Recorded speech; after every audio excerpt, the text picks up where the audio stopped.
Chapitre 16. Jésus chasse les marchands du temple. Je vois Jésus qui entre avec Pierre, André, Jean et Jacques, Philippe et Barthélemy dans l'enceinte du temple. Il y a une très grande foule qui y entre et qui en sort, pèlerins qui arrivent par bandes de tous les coins de la ville. Du haut de la colline sur laquelle le temple est construit, on voit les rues de la ville étroites et sinueuses qui fourmillent de passants. Il semble qu'entre le blanc cru des maisons se soit étendu un ruban mouvant de 1000 couleurs. Oui, la cité a l'aspect d'un jouet bizarre, fait de rubans multicolores entre deux alignements de maisons blanches et qui convergent tous vers le point où resplendissent les coupoles de la maison du Seigneur. Puis, à l'intérieur, c'est une vraie foire. Plus aucun recueillement dans le lieu saint. On court, on appelle, on achète des agneaux, on crie et on maudit à cause du prix exagéré. On pousse les pauvres bêtes bêlantes dans des parcs. Ce sont de rudimentaires enclos, délimités par des cordes et des pieux, aux entrées desquels se tient le marchand ou éventuellement le propriétaire qui attend des acheteurs. Coups de bâton, bêlements, jurons, réclamations, insultes pour les valets peu pressés de rassembler et d'enclore les animaux, ou pour les acheteurs qui lésinent sur le prix ou qui s'éloignent, insultes plus fortes pour les gens prévoyants qui ont amené l'agneau de chez eux. Autour des comptoirs de change, autre vacarme. Je ne sais si c'est toujours ainsi ou à l'occasion de la Pâque. On se rend compte que le temple fonctionnait comme la bourse ou le marché noir. La valeur des monnaies n'était pas fixée. Il y avait le cours légal qui était certainement déterminé, mais les changeurs en imposaient un autre en s'appropriant un pourcentage arbitraire pour le change. Et je vous assure qu'ils s'y entendaient pour étrangler les clients. Plus un client était pauvre, plus il venait de loin, plus on le dépouillait. Les vieux plus que les jeunes, ceux qui arrivaient d'au-delà de la Palestine plus que les vieux.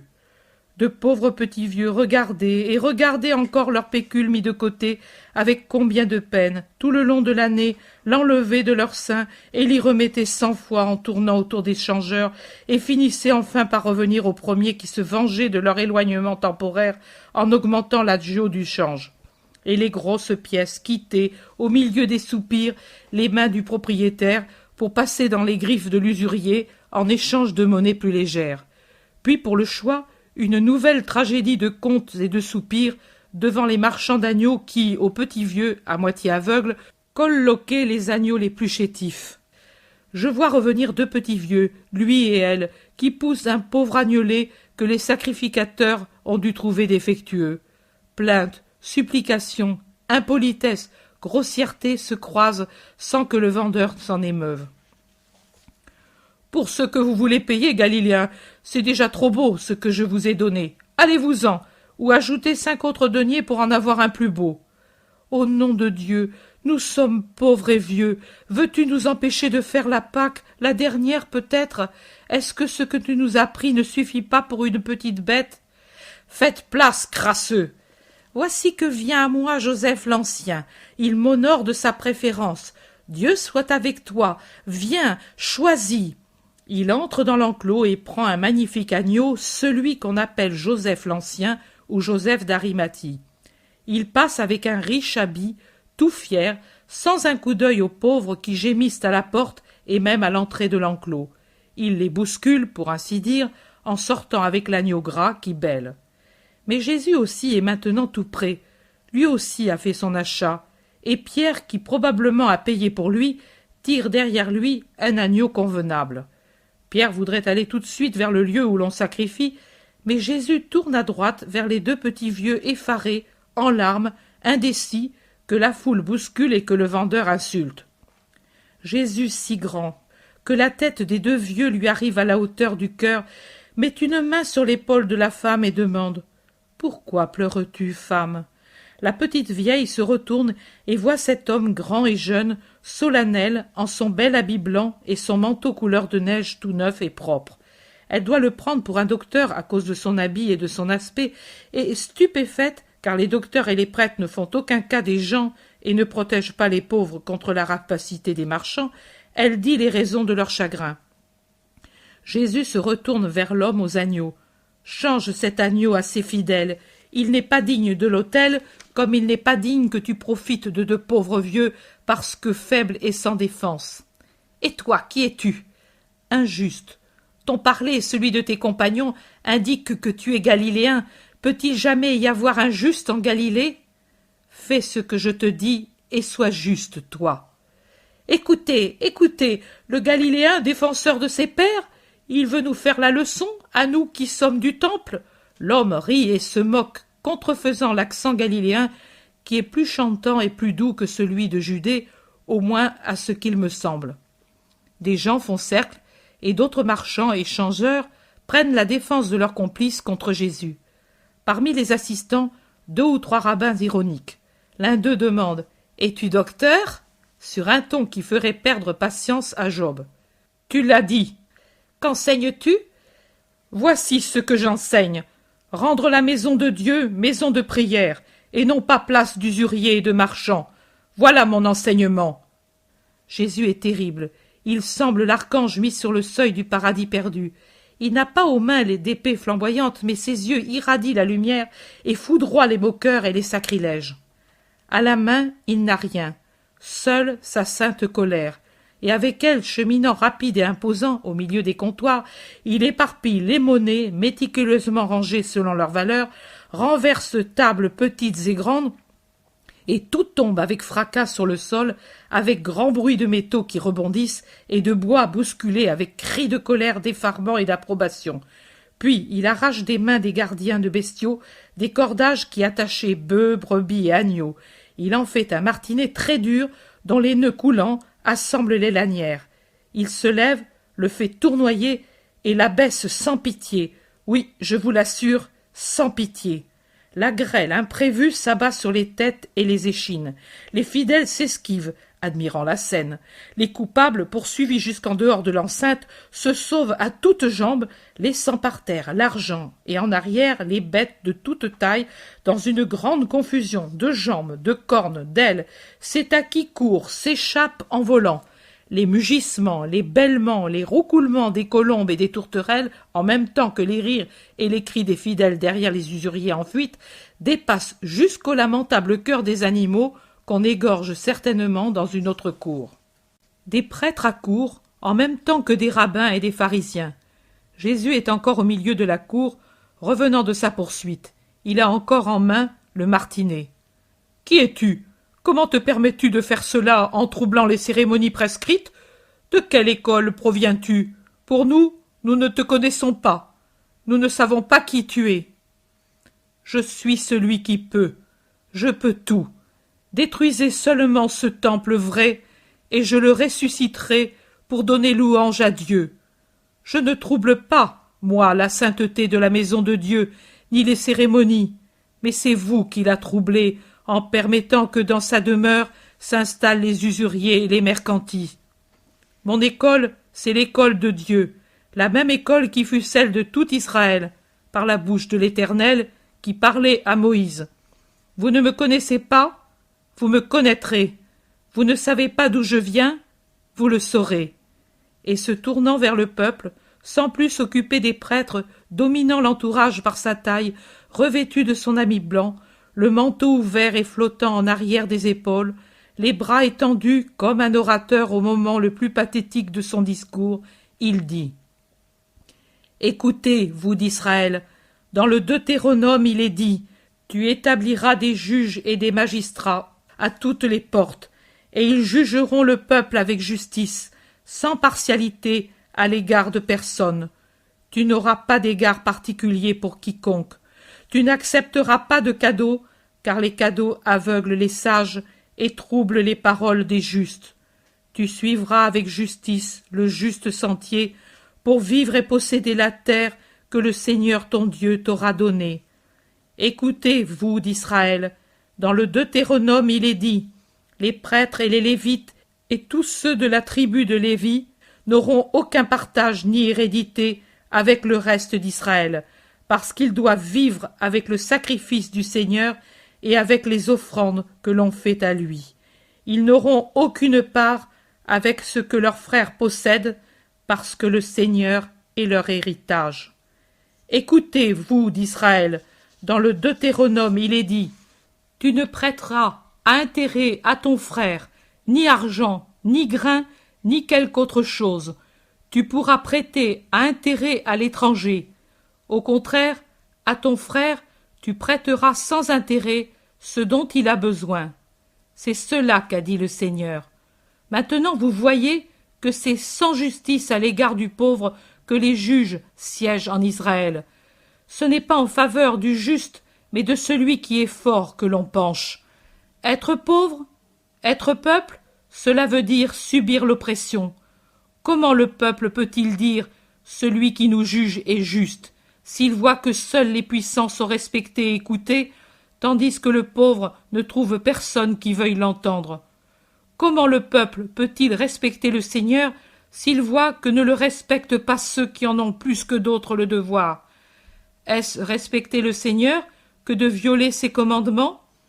Et pourquoi, alors, en Israël, ont-ils des propriétés et reçoivent-ils des cadeaux des publicains et des pécheurs qui agissent ainsi pour avoir la bienveillance des prêtres, et ceux-ci l'acceptent pour avoir un coffret bien garni? C'est Dieu qui est l'héritage de ces prêtres. Pour eux, lui, le Père d'Israël, est plus Père qu'aucun autre Père ne l'a jamais été, et il pourvoit à leur nourriture comme il est juste. Mais pas plus qu'il ne soit juste. Il n'a promis aux serviteurs de son sanctuaire ni richesse ni propriété. Pendant l'éternité, ils auront le ciel pour récompenser leur justice, comme l'ont Moïse et Élie, et Jacob et Abraham. Mais sur cette terre, ils ne doivent avoir qu'un vêtement de lin et un diadème d'or incorruptible. Pureté et charité. Le corps doit être le serviteur de l'esprit, qui est le serviteur du Dieu vrai. Ce n'est pas le corps qui doit dominer l'esprit et s'opposer à Dieu. On m'a demandé de quelle autorité je fais cela. Et eux, de quelle autorité profanent-ils le commandement de Dieu et permettent-ils à l'ombre des murs sacrés l'usure au détriment des frères d'Israël venus pour obéir au commandement de Dieu? On m'a demandé de quelle école je viens et j'ai répondu: de l'école de Dieu. Oui, Israël, je viens te ramener à cette école sainte et immuable. Qui veut connaître la lumière, la vérité, la vie, qui veut entendre la voix de Dieu parlant à son peuple, qu'il vienne à moi. Vous avez suivi Moïse à travers les déserts, ô vous d'Israël. Suivez-moi, que je vous conduise à travers un désert bien plus triste, vers la terre bienheureuse. À travers la mer qui s'ouvre, au commandement de Dieu, c'est vers elle que je vous entraîne. En levant mon signe, je vous guéris de tout mal. L'heure de la grâce est venue. Ils l'ont attendue, les patriarches, et ils sont morts en l'attendant. Ils l'ont prédite, les prophètes, et ils sont morts avec cette espérance. Ils l'ont rêvé, les justes, et ils sont morts réconfortés par ce rêve. Maintenant, elle s'est levée. Venez, le Seigneur va juger son peuple et faire miséricorde à ceux qui le servent, comme il l'a promis par la bouche de Moïse. Les gens qui font cercle autour de Jésus sont restés bouche bée à l'écouter, puis ils commentent la parole du nouveau rabbi et interrogent ses compagnons. Jésus se dirige vers une autre cour séparée de celle-ci par un portique. Ses amis le suivent et la vision prend fin. Chapitre 17. Rencontre avec l'Iscariote et Thomas, miracle sur Simon le Zélote. Jésus se trouve avec ses 6 disciples. Aussi bien la veille qu'aujourd'hui, je ne vois plus Jude Thaddée qui avait dit qu'il voulait venir à Jérusalem avec Jésus. Ce doit être encore les fêtes pascales parce qu'il y a toujours grande affluence dans la cité. C'est vers le soir et beaucoup reviennent en hâte vers les maisons. Jésus aussi se dirige vers la maison dont il est l'hôte. Ce n'est pas la maison du Cénacle. Elle se trouve à l'intérieur de la ville tout en étant à ses confins. Celle-ci est déjà une vraie maison rustique au milieu d'une oliveraie. De la petite cour qui la précède, on voit les arbres qui descendent en rangée, qui se suivent jusque vers le bas de la colline. Ils s'arrêtent là où un petit torrent qui charrie très peu d'eau s'en va à travers la faille qui se trouve entre 2 collines peu élevées. Le temple est au sommet de l'une des 2, sur l'autre des oliviers à perte de vue. Jésus est tout en bas de cette agréable colline qui s'élève en pente douce avec tout l'agrément de ces arbres paisibles. Jean, il y a 2 hommes qui attendent ton ami, dit un homme âgé qui doit être le fermier ou le propriétaire de l'oliveraie.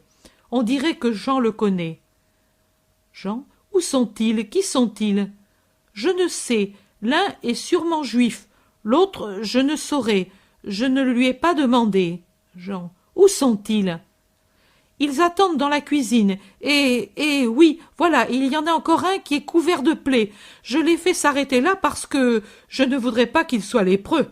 Il dit qu'il veut voir le prophète qui a parlé au temple. Jésus, qui à ce moment s'était tu, dit « Allons d'abord trouver ce dernier.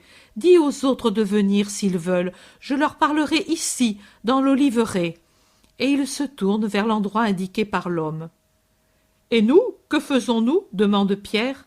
« Venez si vous voulez. » Un homme tout emmitouflé est adossé au muret rustique qui soutient une corniche tout à côté de la limite du domaine. Il a dû monter par un sentier qui le borde en côtoyant le petit torrent. Quand il voit Jésus qui vient vers lui, il crie « Arrière, arrière, mais aussi pitié !» et il se découvre le tronc en laissant tomber son vêtement. Si le visage est déjà couvert de croûte, le tronc n'est qu'une mosaïque de plaies. Il y en a qui se creusent profondément, d'autres comme des brûlures rouges, d'autres blanchâtres et translucides, comme s'il y avait dessus du verre blanc. « Tu es lépreux. Que veux-tu de moi? Ne me maudis pas, ne me lapide pas. On m'a dit que hier soir tu t'es manifesté comme la voix de Dieu et le porteur de la grâce. On m'a dit que tu as certifié qu'en élevant ton signe, tu guéris tout mal. Lève-le sur moi. Je viens des tombeaux. Là, j'ai rampé comme un serpent parmi les ronces du torrent pour arriver ici sans être vu. J'ai attendu le soir pour le faire parce que dans la pénombre, on voit moins bien ce que je suis. J'ai osé. J'ai trouvé cet homme de la maison qui est assez bon. Il ne m'a pas tué. Il m'a dit seulement « Attends contre le muret. Toi aussi, aie pitié. » Jésus s'avance. Lui seul, car les 6 disciples et le propriétaire avec les 2 inconnus restent loin et manifestent clairement leur dégoût. Le lépreux dit encore « N'avance pas davantage, pas plus. Je suis souillé. » Mais Jésus s'avance.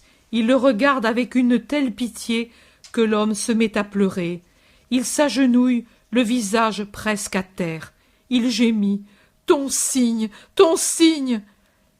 Il s'élèvera à son heure. Mais à toi je te dis, relève-toi, sois guéri, je le veux, et sois pour moi un signe dans cette cité qui doit me connaître.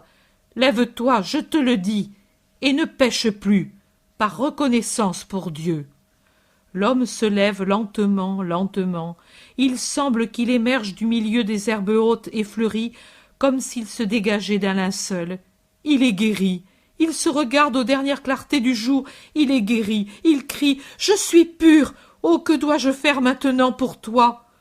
Obéir à la loi. Va trouver le prêtre. Sois bon désormais. Va. L'homme esquisse un mouvement pour se jeter aux pieds de Jésus, mais il se rappelle qu'il est encore impur aux yeux de la loi, et il se retient. Mais il se baise les mains et envoie le baiser à Jésus. Il pleure de joie. Les autres sont pétrifiés. Jésus tourne le dos au lépreux guéri et en souriant les secoue. « Amis, ce n'était qu'une lèpre de la chair, mais vous verrez s'effacer la lèpre des cœurs. C'est vous qui voulez me voir ?» dit-il aux 2 inconnus. « Me voici. Qui êtes-vous » ? « Nous t'avons entendu l'autre soir au temple. Nous t'avons cherché par la ville. Quelqu'un qui se dit ton parent nous a dit que tu étais ici. »« Pourquoi me cherchez-vous » ? ?»« Pour te suivre, si tu veux de nous, parce que tu as des paroles de vérité. »« Me suivre ? Mais savez-vous où je me dirige ?»« Non, maître, mais certainement vers la gloire. »« Oui, mais vers une gloire qui n'est pas de cette terre, vers une gloire qui réside au ciel et qui se conquiert par la vertu et le sacrifice. »« Pourquoi voulez-vous me suivre ?» demande-t-il de nouveau. « Pour avoir part à ta gloire. »« Selon le ciel ? » ?»« Oui, selon le ciel. » « Ce n'est pas tout le monde qui peut y arriver, parce que Mammon tend des pièges, et à ceux qui désirent le ciel plus qu'aux autres. Celui-là seul résiste, dont la volonté est forte. Pourquoi me suivre, si me suivre implique une lutte continuelle avec l'ennemi qui est en nous, avec le monde ennemi, avec l'ennemi qui est Satan? Parce que c'est notre esprit qui nous y porte, notre esprit qui est resté ta conquête. Tu es saint et puissant, nous voulons être tes amis. Amis. Jésus se tait et soupire. Puis il regarde fixement celui qui a toujours parlé et qui maintenant a laissé tomber le manteau qui lui couvrait la tête, la laissant maintenant découverte. C'est Judas de Kériote. Qui es-tu, toi qui parles mieux qu'un homme du peuple? Je suis Judas de Simon, je suis de Kériote, mais je suis resté du temple ou au temple. J'attends le roi des Juifs, c'est mon rêve. Roi, j'ai reconnu à ta parole que tu l'étais. Roi, je t'ai reconnu à ton geste. Prends-moi avec toi. Te prendre, maintenant, tout de suite? Non. Pourquoi, maître? Parce qu'il vaut mieux se jauger soi-même avant de prendre une route très escarpée. Tu ne crois pas à ma sincérité? Tu l'as dit. De ta part, je crois à une impulsion, mais je ne crois pas à ta constance. Réfléchis, Judas. Maintenant je pars, et je reviendrai pour la Pentecôte. Si tu es au temple, tu me verras. Rends-toi compte de ce dont tu es capable. Et toi, qui es-tu? Demande-t-il au second inconnu. Un autre qui t'a vu. Je voudrais être avec toi, mais maintenant cela m'effraie. Non, la présomption, c'est la ruine. La crainte peut être un obstacle, mais si elle vient de l'humilité, elle est une aide. Ne crains pas. Toi aussi, réfléchis, et quand je viendrai... Maître, tu es tellement saint, j'ai peur de n'être pas digne, rien d'autre, parce que pour ce qui est de mon amour, je n'ai pas de crainte. Comment t'appelles-tu? Thomas, surnommé Didyme. Je me rappellerai ton nom. Va en paix. Jésus les congédie et rentre dans la maison hospitalière pour le souper. Les 6 qui sont avec lui veulent lui poser beaucoup de questions. Jean demande: Pourquoi, maître, as-tu fait une différence entre les deux? Parce qu'il y a eu une différence. Tous deux obéissaient à une même impulsion. Mon ami, parce que la même impulsion peut n'avoir pas la même saveur. Bien sûr que les deux ont eu la même impulsion, mais elle ne tend pas au même but. C'est celui qui a paru moins parfait qui l'est davantage, car il n'a pas en lui le désir fiévreux de la gloire humaine. Il m'aime parce qu'il m'aime. Moi aussi, et moi de même, et moi, et moi, et moi, et moi. Je le sais, je vous connais pour ce que vous êtes. Nous sommes donc parfaits? Oh non, mais comme Thomas, vous le deviendrez si vous persistez dans votre volonté d'amour. Parfait, ô ami, et qui est parfait, hormis Dieu? Toi, tu l'es. En vérité, je vous dis que pour moi, je ne suis pas parfait si vous ne voyez en moi qu'un prophète. Aucun homme n'est parfait, mais je suis parfait, moi, car celui qui vous parle est le Verbe du Père. Elle est de Dieu, sa pensée qui se fait parole. J'ai la perfection en moi, et c'est cela que vous devez croire si vous croyez que je suis le Verbe du Père. Et pourtant, vous le voyez, ami, je veux qu'on m'appelle le Fils de l'homme, car je m'anéantis moi-même en prenant sur moi toutes les misères de l'homme pour les porter. C'est ma première croix, et les supprimer après les avoir portées, mais sans qu'elle m'ait atteint. Quel poids, mes amis, mais je la porte avec joie. C'est ma joie de les porter, car fils de l'humanité, je rendrai l'humanité fille de Dieu, comme au premier jour. Jésus parle doucement, assis à la pauvre table, avec ses mains qui font des gestes paisibles, la figure un peu penchée, éclairée en dessous par la petite lampe à huile posée sur la table. Il sourit légèrement. C'est déjà le maître qui s'impose et dont les traits respirent tant d'amitié. Les disciples l'écoutent attentifs. Pierre: Maître, pourquoi ton cousin qui savait où tu habites n'est-il pas venu? Mon Pierre, tu seras une de mes pierres, la première. Mais toutes les pierres ne se prêtent pas facilement à l'emploi. Tu as vu les marbres du palais du prétoire? Arrachés péniblement au flanc de la montagne, ils font maintenant partie du prétoire. Regarde par contre ces cailloux qui brillent là, aux rayons de la lune, au fond des eaux du Cédron. Ils sont arrivés d'eux-mêmes dans le lit du torrent, et si on les veut, voilà qu'ils se laissent tout de suite prendre. Mon cousin est comme les premières pierres dont je parle. Le flanc de la montagne, la famille me le dispute. Mais moi, je veux être tout à fait comme les pierres du torrent. Pour toi, je suis prêt à tout laisser, la maison, l'épouse, la pêche, les frères, tout, mon maître, pour toi. Je le sais, Pierre, c'est pour cela que je t'aime, mais Judas aussi viendra. Qui? Judas de Kériot? Je n'y tiens pas. C'est un beau monsieur, mais je préfère... Oui, je me préfère moi-même. Tout le monde rit de la sortie de Pierre. Il n'y a pas de quoi rire. Je veux dire que je préfère un simple Galiléen, un pêcheur nature, mais franc, au citadin qui, je ne sais pas... Voilà, mais le maître comprend ce que je veux dire. Oui, je comprends, mais ne juge pas. Nous avons besoin l'un de l'autre sur la terre, et les bons sont mélangés aux mauvais, comme les fleurs dans un champ. La ciguë est à côté de la mauve bienfaisante. André, je voudrais demander une chose. Quoi, André? Jean m'a raconté le miracle que tu as fait à Cana. Nous espérions tant que tu en fasses un à Capharnaüm. Et toi, tu nous as dit que tu ne faisais pas de miracle sans avoir auparavant accompli la loi. Pourquoi alors à Cana? Pourquoi là et pas dans ta patrie? Toute obéissance à la loi est union à Dieu, et donc accroissement de notre pouvoir.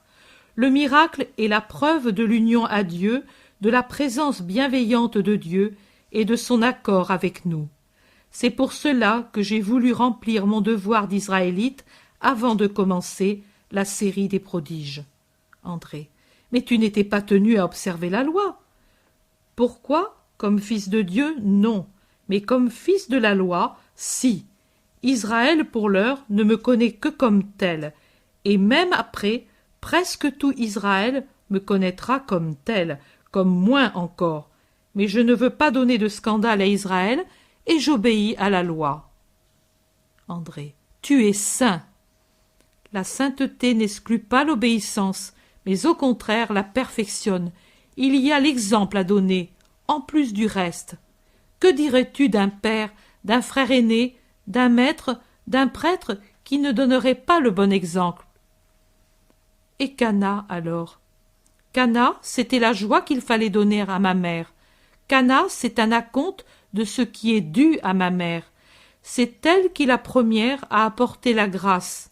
Ici, j'honore la cité sainte en y inaugurant publiquement ma puissance de Messie, mais là-bas, à Cana, je devais l'honneur à la sainte de Dieu, à la toute sainte. C'est par elle que le monde m'a eu.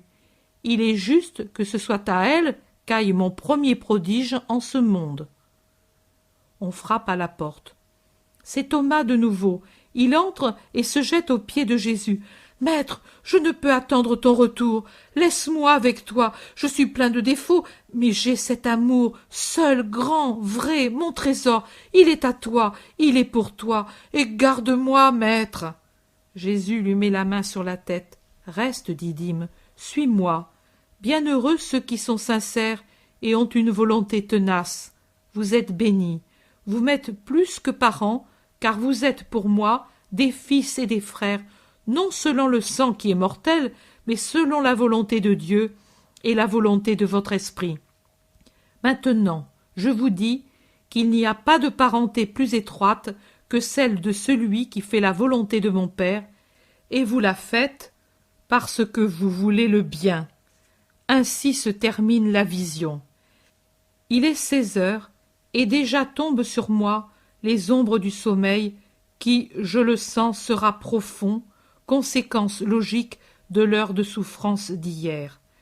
Mais le 24 octobre aussi, je me trouvais très mal, au point qu'après la fin de la vision décrite pendant un mal de tête, comme de méningite sans doute, je n'ai pas eu le courage d'ajouter que j'ai finalement vu Jésus habillé comme il m'apparaît quand il est tout pour moi, d'un vêtement fin de laine blanche tendant légèrement vers l'ivoire et un manteau assorti. L'habit qu'il avait lors de sa première manifestation à Jérusalem comme Messie. Chapitre 18. Thomas devient disciple. Ce matin, revenant d'un très lourd sommeil de plusieurs heures, pendant que je prie en attendant le jour, j'ai la reprise de la vision. Je dis la reprise car nous sommes encore dans le même endroit. La cuisine large et basse, au mur tout enfumé, à peine éclairée par une petite lampe à huile posée sur la table rustique, longue et étroite, à laquelle sont assises 8 personnes. Jésus et ses disciples, et en plus le maître de maison, 4 de chaque côté. Jésus est encore tourné sur son tabouret. Il n'y a en effet que des tabourets à 3 pieds et sans dossier, vrai mobilier rustique. Jésus parle encore avec Thomas.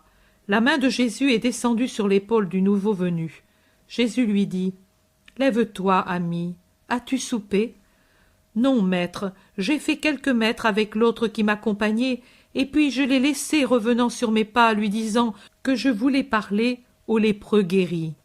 Je lui ai dit cela, car je pensais qu'il aurait dédaigné de s'approcher d'un homme impur. J'avais deviné juste, mais moi, c'était toi que je cherchais, pas le lépreux. Je voulais te dire, prends-moi.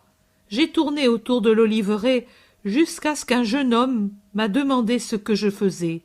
Il a dû me prendre pour un individu mal intentionné. Il était près d'une borne, là où commence ta propriété. Le maître de maison sourit. C'est mon fils, explique-t-il ensuite, et il ajoute. Il monte la garde au pressoir. Nous avons dans des caves, sous le pressoir, presque toute la récolte de l'année. Elle a été excellente. Elle a produit beaucoup d'huile. Quand il y a foule, il s'y mêle des malandrins qui cambriolent les endroits qui ne sont pas gardés. Il y a 8 ans exactement, à la Parasève, ils nous ont tout volé. Depuis lors, chacun à notre tour, nous prenons la garde de nuit. La mère est allée lui porter le souper. « Eh bien, il m'a dit, que veux-tu » et il me l'a dit sur un tel ton que pour me garantir les épaules des coups de bâton, je me suis vite expliqué. « Je cherche le maître qui habite ici. » Il m'a alors répondu. « Si c'est vrai ce que tu dis, viens à la maison. » Et il m'a accompagné jusqu'ici. C'est lui qui a frappé à la porte et il s'en est allé quand il a entendu mes premières paroles. « Tu habites loin ?»« Je loge de l'autre côté de la ville, tout près de la porte orientale. »« Tu es seul ?»« J'étais avec les parents, mais ils sont allés chez d'autres parents sur la route de Bethléem. Je suis resté pour te chercher nuit et jour jusqu'à ce que je te trouve. » Jésus sourit et dit « Alors, personne ne t'attend ?»« Non, maître. La route est longue, la nuit est noire, les patrouilles romaines sillonnent la ville. Je te dis, si tu veux, reste avec nous. »« Oh, maître !» Thomas est heureux. « Faites-lui place, vous, et donnez tous quelque chose aux frères. » Sur sa part, Jésus prélève la portion de fromage qui était devant lui.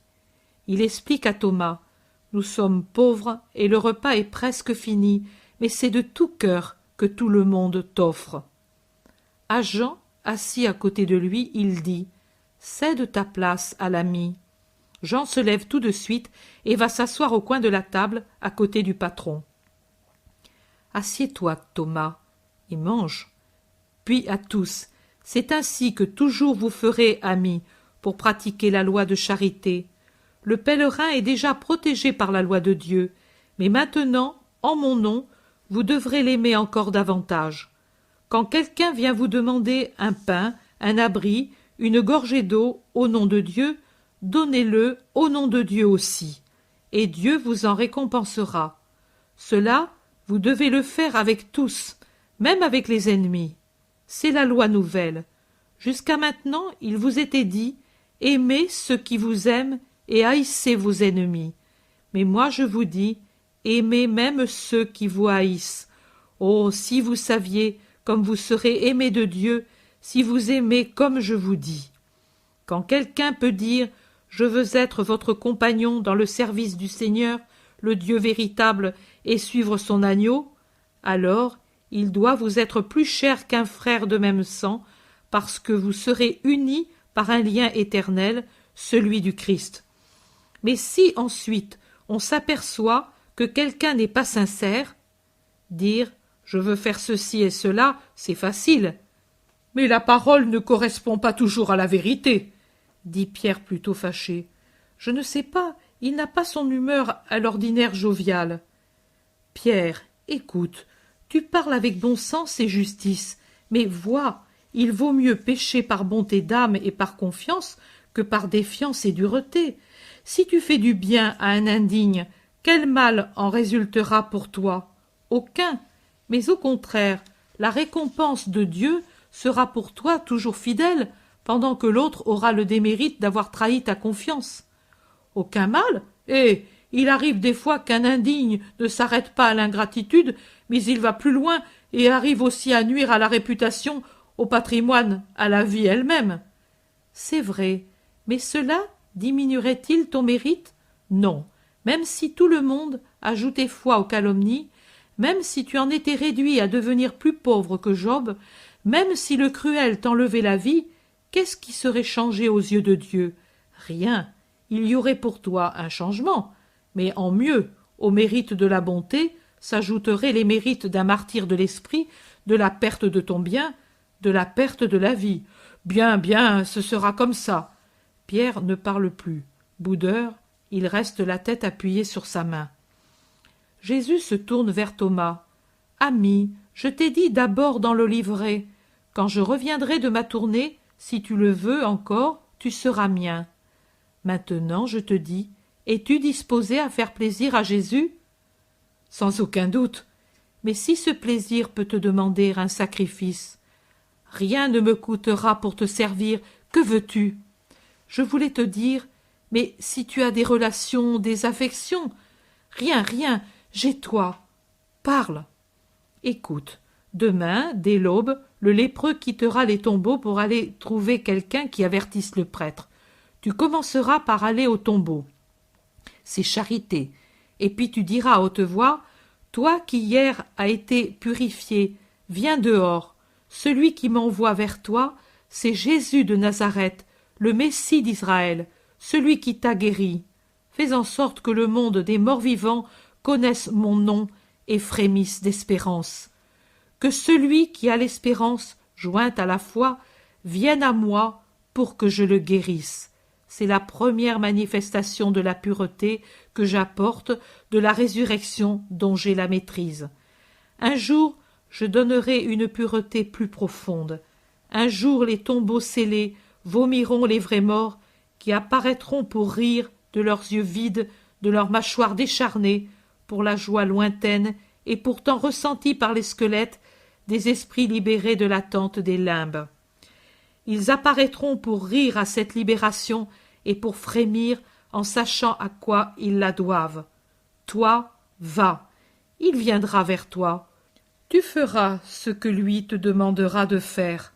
Tu l'aideras en tout comme si c'était ton frère, et tu lui diras aussi « Quand tu seras totalement purifié, nous irons ensemble sur la route du fleuve au-delà de Doko et Éphraïm. Là, le Maître Jésus t'attend et m'attend pour nous dire en quoi nous devons le servir. Je ferai cela. Et l'autre? Qui? L'Iscariote? Oui, maître. Pour lui, dure mon conseil. Laisse-le se décider de lui-même et réfléchir longtemps. Évite même de le rencontrer. Je resterai près du lépreux, dans la vallée des tombeaux. Il n'y a que les impurs qui se déplacent ou ceux qui s'en approchent par pitié. Pierre bougonne quelque chose. Jésus l'entend. Pierre, qu'est-ce que tu as?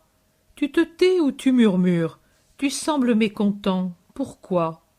Je le suis. Nous sommes les premiers, et toi tu nous fais pas cadeau d'un miracle.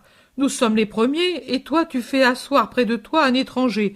Nous sommes les premiers, et toi à lui tu confies des charges, mais pas à nous. Nous sommes les premiers, et oui, voilà exactement, il semble que l'on soit les derniers. Pourquoi les attends-tu sur le chemin du fleuve? Sûrement pour leur donner quelque mission? Pourquoi à eux et pas à nous? Jésus le regarde, il n'est pas fâché. Il lui sourit même, comme on sourit à un enfant. Il se lève, va lentement vers Pierre, lui met la main sur l'épaule et lui dit en souriant « Pierre, Pierre, tu es un grand vieux bambin !» Et à André assis près de son frère, il lui dit « Va à ma place !» Et il s'assied à côté de Pierre, lui met un bras sur les épaules et lui parle en le tenant ainsi contre son épaule. « Pierre, il te semble que je commette une injustice, mais ce n'est pas une injustice que je fais. C'est au contraire la preuve que je sais ce que vous valez. Regarde, qui a besoin d'être mis à l'épreuve? Celui qui encore n'est pas sûr.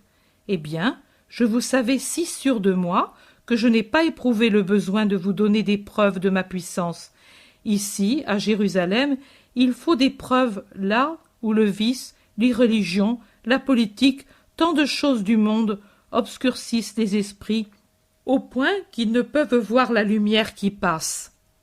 Mais là-bas, sur notre beau lac, si pur, sous un ciel si pur aussi, là, parmi des gens honnêtes et désireux du bien, les preuves ne sont pas nécessaires. Vous les aurez, les miracles. À plein fleuve, je verserai sur vous les grâces.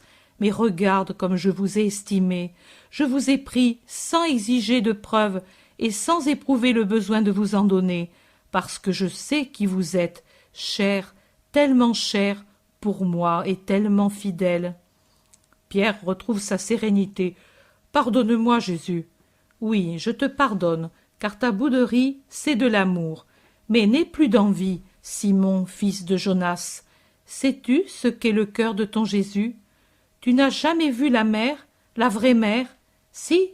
Eh bien, mon cœur est bien plus vaste que son étendue. Il y a de la place pour tous, pour toute l'humanité, et le plus petit y a place comme le plus grand. Et le pécheur y trouve l'amour comme l'innocent. À ceux-ci, je donne une mission, bien sûr. Veux-tu m'empêcher de la leur donner? Je vous ai choisi, et non pas vous, moi. Je suis donc libre de juger comment je dois vous employer. Et si ceux-ci je les laisse ici avec une mission, qui peut être aussi une épreuve, comme peut être une miséricorde, le laps de temps laissé à l'Iscariote, peux-tu m'en faire reproche? Sais-tu si à toi je n'en réserve pas une plus importante? Et n'est-ce pas la plus belle preuve d'amour que de t'entendre dire « Tu viendras avec moi ?» C'est vrai, je suis une bête, pardon. Oui, je pardonne tout et chaque chose. Ô Pierre, mais je vous en prie tous, ne discutez jamais sur les mérites et sur les places. J'aurais pu naître roi. Je suis né pauvre, dans une étable. J'aurais pu être riche. J'ai vécu de mon travail, et maintenant de charité. Et pourtant, croyez-le, amis, personne n'est plus grand aux yeux de Dieu que moi. De moi-même, qui suis ici, serviteur de l'homme. Toi, serviteur? Non, jamais. Pourquoi, Pierre? Parce que c'est moi qui te servirai. Même si tu me servais comme une mère soigne son enfant, je suis venu pour servir l'homme. Pour lui, je serai sauveur. Quel service comparable à celui-là? Ô maître, tu expliques tout, et ce qui était obscur se fait tout à coup lumineux. Content maintenant, Pierre? Alors, laisse-moi finir de parler à Thomas. Es-tu certain de reconnaître le lépreux? Il n'y a que lui de guéri, mais il pourrait bien être déjà parti à la lueur des étoiles pour trouver un voyageur complaisant, et un autre désirant entrer dans la ville pour voir des parents. Peut-être qu'il pourrait se substituer à lui. Voici son portrait. J'étais tout à côté de lui, et au crépuscule je l'ai bien observé. Il est grand et maigre, il a le teint foncé d'un sang mêlé, des yeux profonds et très noirs, sous des sourcils blancs comme la neige, des cheveux couleur de lin et plutôt frisés, un nez long, épaté à l'extrémité, comme les Libyens, des lèvres épaisses, surtout l'inférieure, et proéminentes. Il est tellement olivâtre que la lèvre tire sur le violet. Au front, une vieille cicatrice est restée, et ce sera l'unique tache, maintenant qu'il est purifié des croûtes et des crasses. C'est un vieux s'il est tout blanc. Non, Philippe, il semble, mais il ne l'est pas. C'est la lèpre qui l'a blanchi. Est-ce un sang mêlé? Peut-être, Pierre. Il ressemble aux populations d'Afrique. Sera-t-il israélite alors? Nous le saurons, mais s'il ne l'était pas. Et s'il ne l'était pas, il pourrait s'en aller. C'est déjà beaucoup d'avoir eu la chance d'être guéri.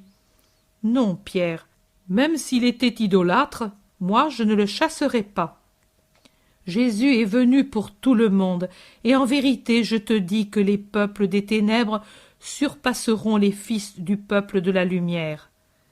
Jésus soupire, puis il se lève, il rend grâce au Père en récitant un hymne et il bénit. La vision cesse ainsi.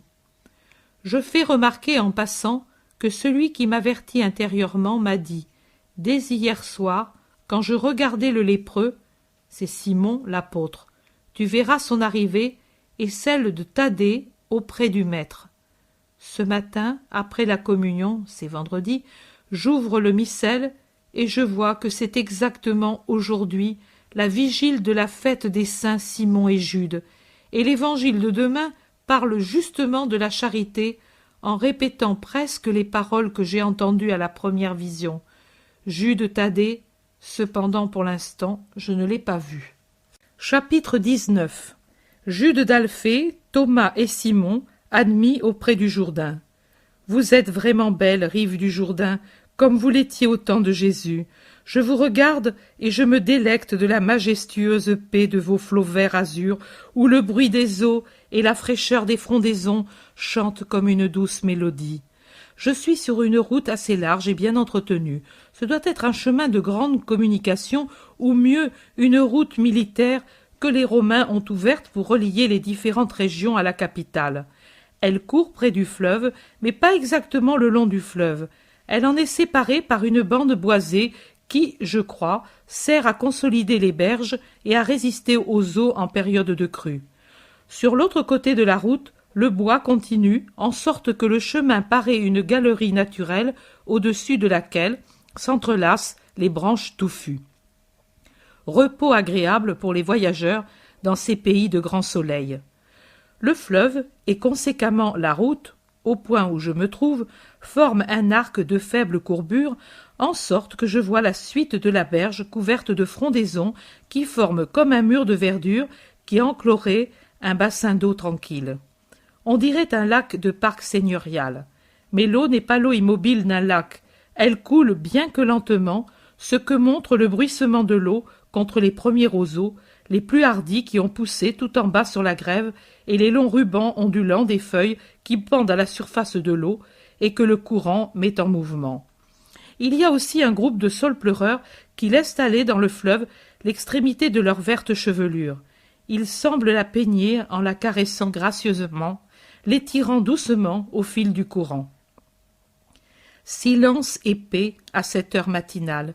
Seuls les chants et les appels des oiseaux, le bruissement de l'eau sur les feuillages et l'éclat des gouttes de rosée sur l'herbe verte et longue qui pousse entre les arbres que le soleil d'été n'a pas durci ni jauni, mais qui est tendre et toute nouvelle.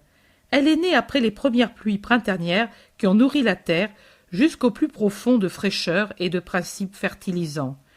3 voyageurs sont arrêtés à ce tournant de la route exactement au sommet de l'arc.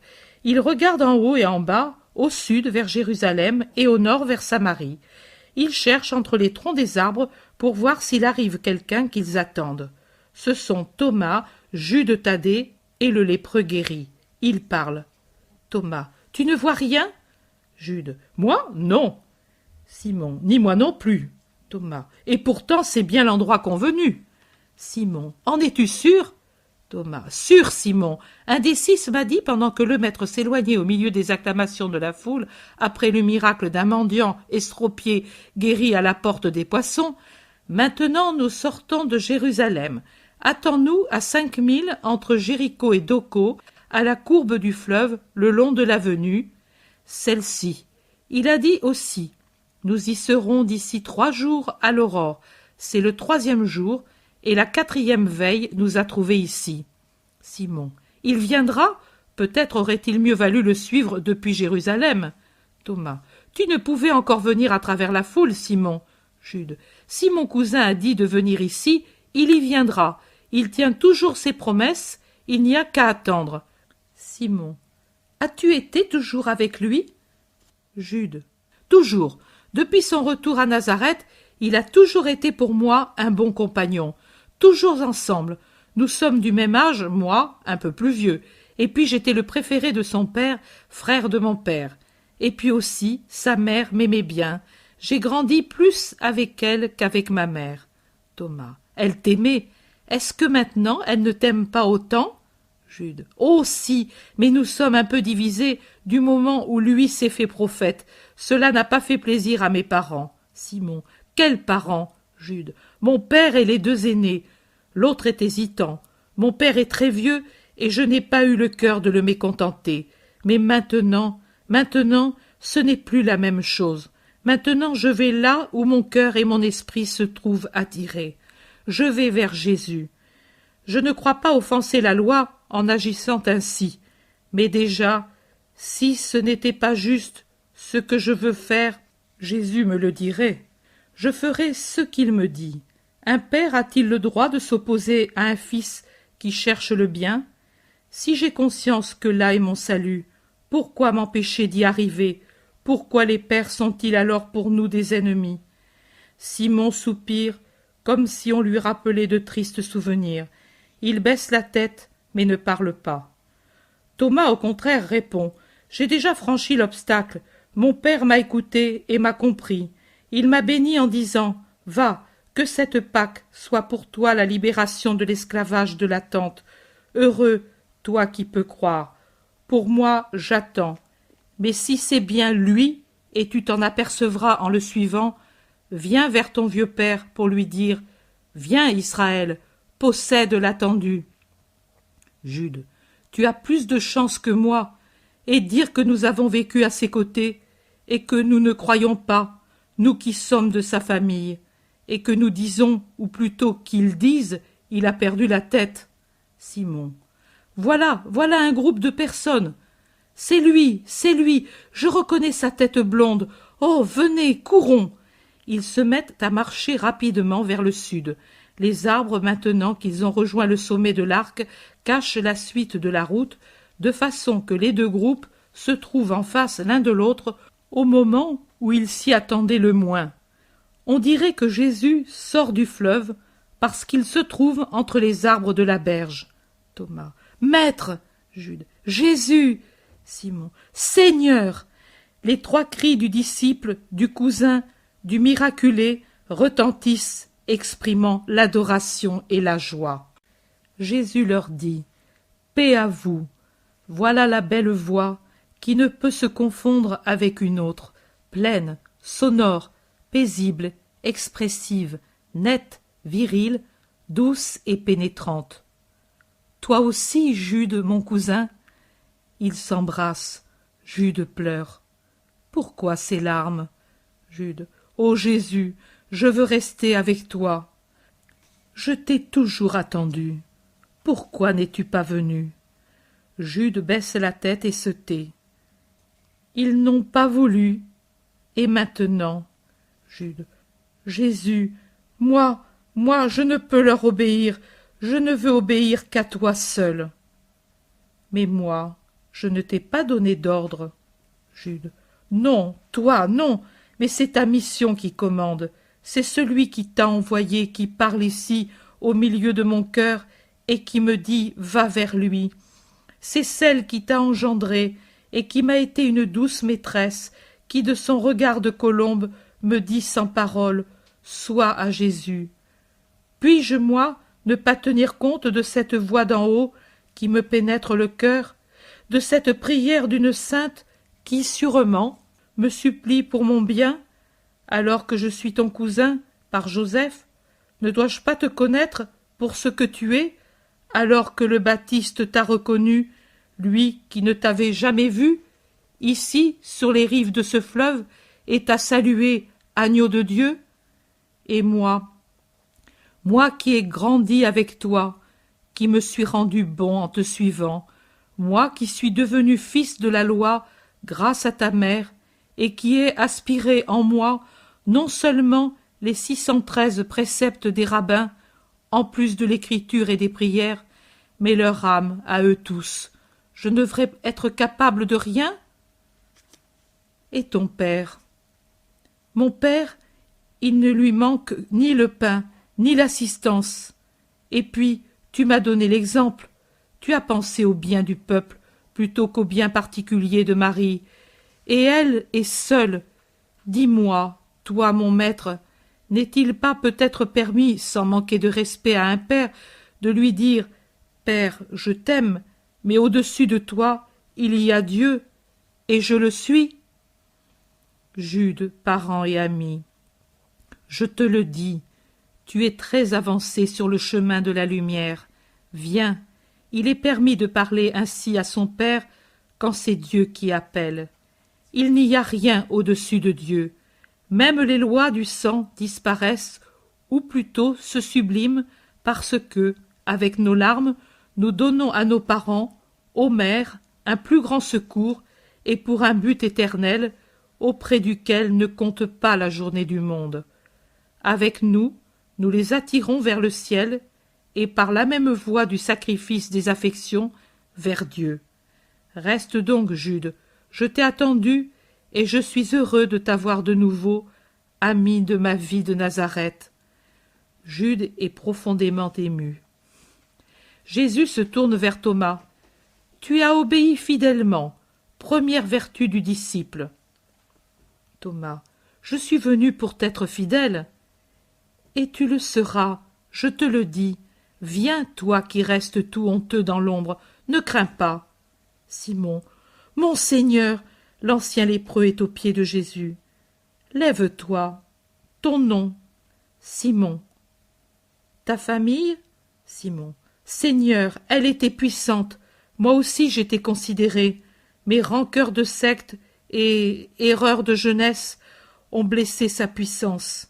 Mon père, oh, je dois parler contre lui, qui m'a coûté des larmes qui ne venaient pas du ciel. Tu le vois, tu as vu quel cadeau il m'a fait. Il était lépreux? Simon. Pas lépreux, moi non plus, mais atteint d'une maladie qui porte un autre nom, et que nous, d'Israël, nous classons avec les diverses lèpres. Lui, alors sa maison était encore puissante, il a vécu et il est mort, considéré dans sa maison. Moi, si tu ne m'avais pas sauvé, je serais mort au milieu des tombeaux. Tu es seul, Simon? Seul, j'ai un serviteur fidèle qui prend soin de ce qui me reste. Je l'ai fait prévenir. Ta mère, Simon, elle est morte. L'homme paraît gêné. Jésus l'observe attentivement. Simon, tu m'as dit, que dois-je faire pour toi?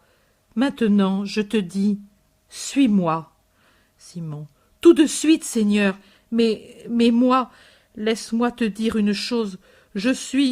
On m'appelait Zélote à cause de la caste à laquelle j'appartenais, et Cananéen à cause de ma mère.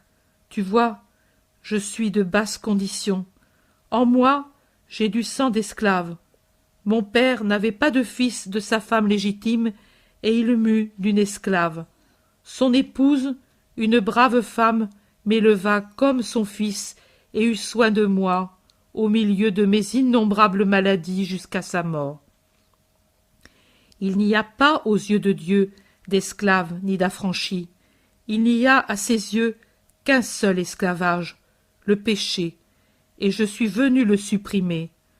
Je vous appelle tous, parce que le royaume appartient à tous.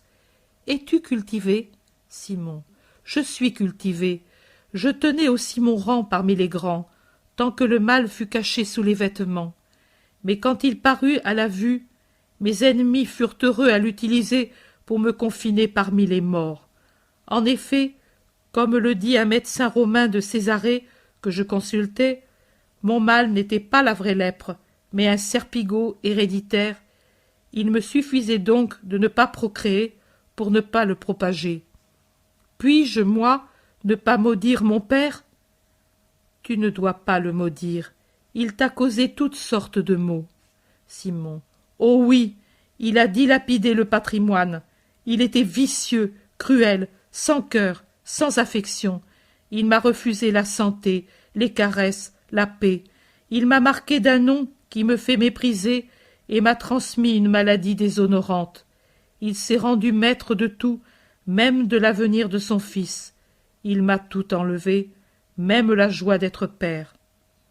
Pour cette raison, je te dis, suis-moi. À mes côtés, à ma suite, tu trouveras un père et des fils. Élève ton regard, Simon. Là, le vrai père te sourit. Porte ton regard sur l'étendue de la terre, sur les continents à travers les pays. Il y a là des fils et des fils, fils spirituels pour ceux qui n'ont pas d'enfants. Ils t'attendent et en attendent beaucoup comme toi. Sous mon signe, il n'y a plus d'abandon. En mon signe, il n'y a plus de solitude ni de différence. C'est le signe d'amour, et il donne l'amour. Viens, Simon, qui n'a pas eu de fils. Viens, Jude, qui perd ton père pour mon amour. Je vous unis dans un même sort. Jésus les approche tous les deux. Il tient les mains sur leurs épaules, comme pour en prendre possession, comme pour leur imposer un joug commun. Puis il dit, « Je vous unis, mais pour l'instant je vous sépare. Toi, Simon, tu resteras ici avec Thomas. Avec lui, tu prépareras les voies pour mon retour. D'ici peu, je reviendrai, et je veux qu'il y ait beaucoup de peuple pour m'attendre. Dites aux malades, toi tu peux le dire, que celui qui guérit vient. Dites à ceux qui attendent que le Messie est parmi son peuple. Dites aux pécheurs qu'il y a quelqu'un qui pardonne pour donner la force de s'élever. Mais serons-nous capables? Oui, vous n'avez qu'à dire « Lui est arrivé ». Il vous appelle, il vous attend, il vient pour vous faire grâce. Soyez empressés pour le voir. Et à ces paroles, ajoutez le récit de ce que vous savez. Et toi, Jude, cousin, viens avec moi et avec ceci. Mais toi, tu resteras à Nazareth. Jude, pourquoi Jésus? Parce que tu dois me préparer le chemin dans notre patrie. Tu crois que c'est une petite mission? En vérité, il n'y en a pas de plus importante. Jésus soupire. Jude. Et est-ce que je réussirai? Oui et non, mais tout sera suffisant pour que nous soyons justifiés. Jude. De quoi et auprès de qui? Auprès de Dieu, auprès de la patrie, auprès de la famille. Ils ne pourront nous reprocher de ne pas leur avoir offert ce qui est bien. Et si la patrie et la famille le dédaignent, nous n'aurons pas la responsabilité de leur perte. Pierre. Et nous? Vous, Pierre, vous retournerez à vos filets. Pierre. Pourquoi? Parce que je vous instruirai lentement et je vous prendrai quand vous serez prêts. Pierre. Mais nous te verrons alors. Bien sûr, je viendrai souvent vous trouver et je vous ferai appeler quand je serai à Capharnaüm. Maintenant, saluez-vous, amis, et nous partons. Je vous bénis, vous qui restez. Ma paix soit avec vous. Et la vision se termine. Chapitre 20. Retour à Nazareth après la Pâque avec les 6 disciples. Jésus arrive avec le cousin et les 6 disciples à proximité de Nazareth. Du haut du coteau où il se trouve, on voit la petite cité, blanche parmi la verdure, qui monte et descend suivant les pentes sur lesquelles elle est construite. Le terrain ondule doucement. Ici, c'est à peine visible, là plus accentué. Nous sommes arrivés, amis. Voici ma maison. Ma mère est à l'intérieur, car je vois la fumée qui s'élève de la maison. Peut-être elle fait le pain. Je ne vous dis pas restez, parce que je pense que vous avez hâte de regagner votre demeure. Mais si vous voulez rompre le pain avec moi et connaître celle que j'en connais déjà, je vous dis venez. Les 6 qui étaient déjà tout tristes à cause de l'imminente séparation redeviennent tout joyeux et acceptent de bon cœur. Eh bien, allons. Ils descendent vivement la petite colline et prennent la grande route. C'est vers le soir. Il fait encore chaud, mais déjà l'obscurité s'étend sur la campagne où les blés commencent à mûrir. Ils entrent dans le pays. Des femmes qui vont à la fontaine ou en reviennent, des hommes sur le seuil des ateliers ou dans les jardins, saluent Jésus et Jude. Les enfants ensuite se pressent en foule autour de Jésus. « Tu es revenu? Tu restes ici maintenant? J'ai de nouveau cassé la roue de mon charton. Sais-tu, Jésus, j'ai une petite sœur, et on l'a appelée Marie. Le maître m'a dit que je sais tout et que je suis un vrai fils de la loi. Sarah n'est pas là, car sa maman est très malade. Elle pleure car elle a peur.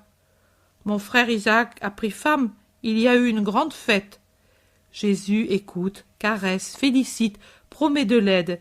Ils arrivent ainsi à la maison. Marie est déjà sur le seuil, avertie par un petit garçon empressé. « Mon fils, maman !» Les deux sont dans les bras l'un de l'autre.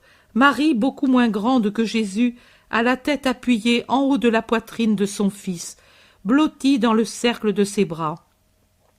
Lui baise ses cheveux blonds. Ils entrent dans la maison. Les disciples, y compris Jude, restent dehors pour leur laisser la liberté de leurs premiers épanchements.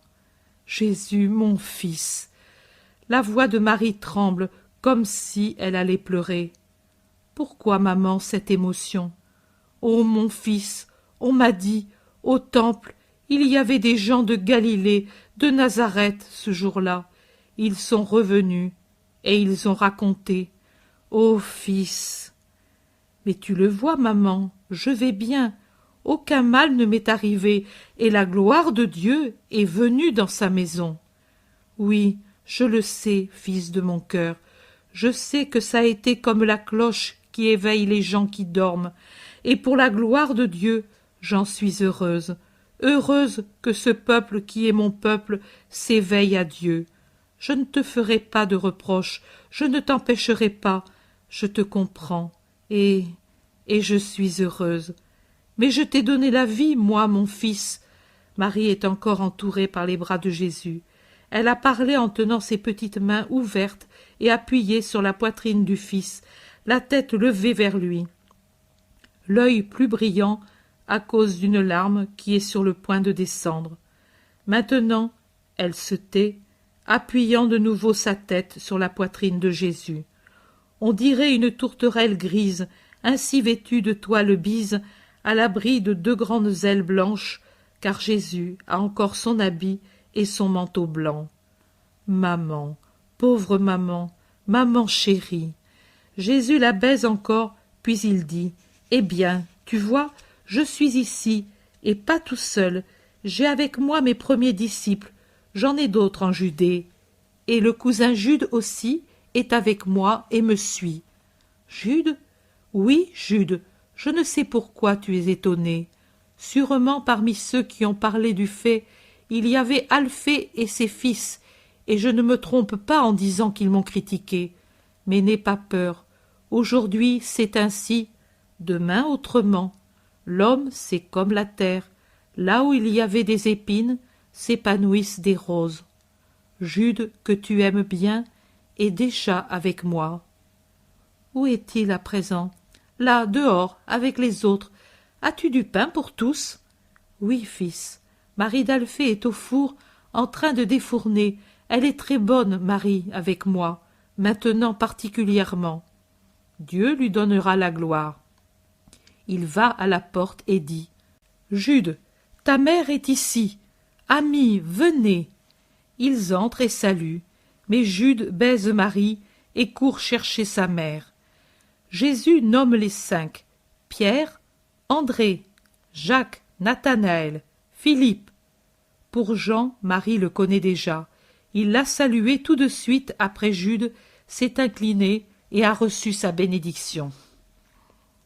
Marie les salue et les invite à s'asseoir. C'est la maîtresse de maison et elle s'occupe des hôtes. Pourtant, elle a aussi pour son Jésus un regard d'adoration. Son âme semble avec ses yeux continuer avec son fils un muet entretien. Elle voudrait apporter l'eau pour les rafraîchir, mais Pierre s'emporte. « Non, femme, je ne puis te le permettre. Toi, reste près de ton fils, mère sainte. Moi, j'irai. Nous irons au jardin pour nous rafraîchir. » Voici qu'accourt Marie d'Alphée, rouge et enfarinée. Elle salue Jésus qui la bénit, et puis conduit les 6 au jardin vers la vasque. Elle revient heureuse. « Ô Marie, dit-elle à la Vierge, Jude m'a dit, comme je suis contente, pour Jude et pour toi, ma belle-sœur.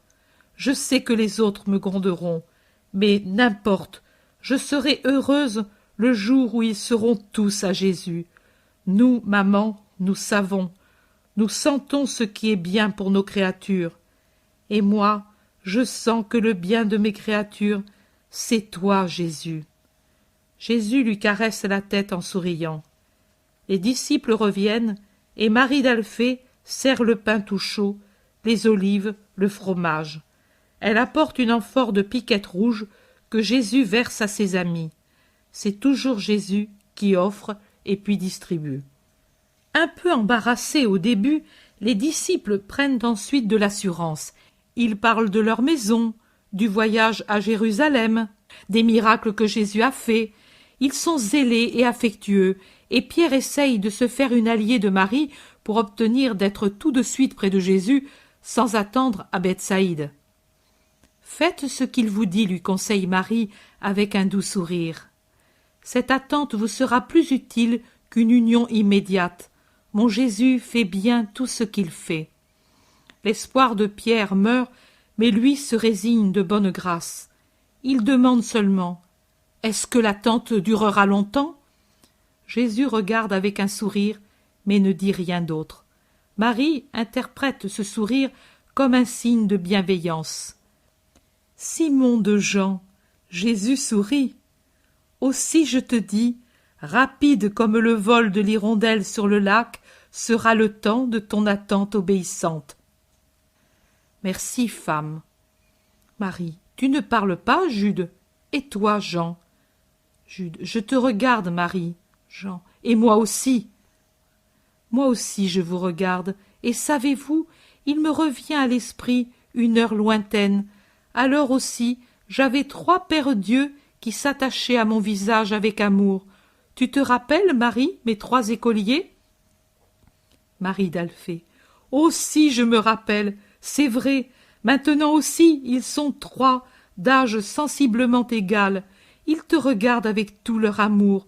Et celui-ci, Jean, je crois, me paraît le Jésus d'alors, cheveux blonds et joues roses, et le plus jeune de tous. Les autres veulent savoir. On raconte des souvenirs et des anecdotes. Le temps passe et le soir arrive. Amis, je n'ai pas de pièces meublées, mais là se trouve l'atelier où je travaillais. Vous pourrez, si vous voulez, y trouver un refuge. Mais il n'y a que des bancs. Pierre. Lit commode pour des pêcheurs habitués à dormir sur des planches étroites. Merci, maître. Dormir sous ton toit est honneur et sanctification. Il se retire après maintes salutations. Jude aussi s'éloigne avec sa mère. Ils vont à leur maison. Dans la pièce restent Jésus et Marie, assis sur le coffre, à la lueur d'une petite lampe, le bras chacun autour des épaules de l'autre. Jésus raconte, et Marie écoute, ravie, tremblante, heureuse. La vision cesse ainsi.